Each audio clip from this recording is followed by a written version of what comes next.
உங்களுக்கு செம்ம காமெடியான படம் பிடிக்கும், அதுவும் அடல்ட் காமெடி கலந்த ஒரு காமெடி மூவி, செம்ம R rated, start to end பார்த்தீங்கன்னா செம்ம என்டர்டெய்னிங்காக இருக்கணும். ஃபார் எக்ஸாம்பிள் ஹேங் ஓவர் படம், அதுக்கு யாருமே ஃபேன் இல்லாமல் இருக்க மாட்டீங்க.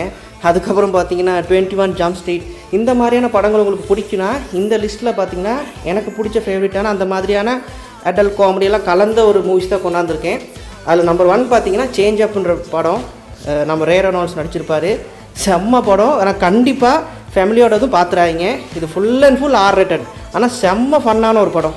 அடுத்து பார்த்தீங்கன்னா வெக்கேஷன், இது வந்து ஒரு ஃபேமிலியும் பார்த்தீங்கன்னா ஒரு ரோட் ட்ரிப் போவாங்க, அவங்க கடந்து வர்ற அதை தான் காட்டியிருப்பாங்க. செம்ம காமெடியான படம், இதுவுமே பார்த்தீங்கன்னா பக்கா ஆர் ரேட்டட் மூவி, செம்ம ஃபன்னாக இருக்கும். ட்ரை பண்ணி பாருங்கள், ஃபேமிலியோட பார்க்க வேணாம். அடுத்து பார்த்தீங்கன்னா யூரோ ட்ரிப், இதை பற்றி சொல்லவே தேவையில்லை, இதை நீங்கள் இமேஜை பார்த்தோன்னே வாங்கியிருக்கும். இதுவுமே கிட்டத்தட்ட ஹேங் ஓவர் மாதிரியான ஒரு வைப் தான் இருக்கும். ட்ரை பண்ணி பாருங்கள். நெக்ஸ்ட்டு பார்த்தீங்கன்னா குட் பாய்ஸ், பேர் மட்டும் தான் குட் பாய்ஸ், ஆனால் அதில் படமே பார்த்தீங்கன்னா பேட் பாய்ஸ் மாதிரியான ஒரு விஷயம் தான். செம்ம ஃபன்னாக இருக்கும், குவர்க்கியாக இருக்கும். இதையும் ட்ரை பண்ணி பாருங்கள். இந்த லிஸ்ட்டில் மென்ஷன் பண்ண அவ்வளோ படமும் பார்த்தீங்கன்னா மினிமம் கேரண்டி செம்ம என்டர்டெய்னிங்காக ஃபன்னாக இருக்கும். ட்ரை பண்ணி பாருங்கள். ஒரே ஒரு விஷயம், ஃபேமிலியோடு பார்க்குறக்கான படம் கிடையாது இது.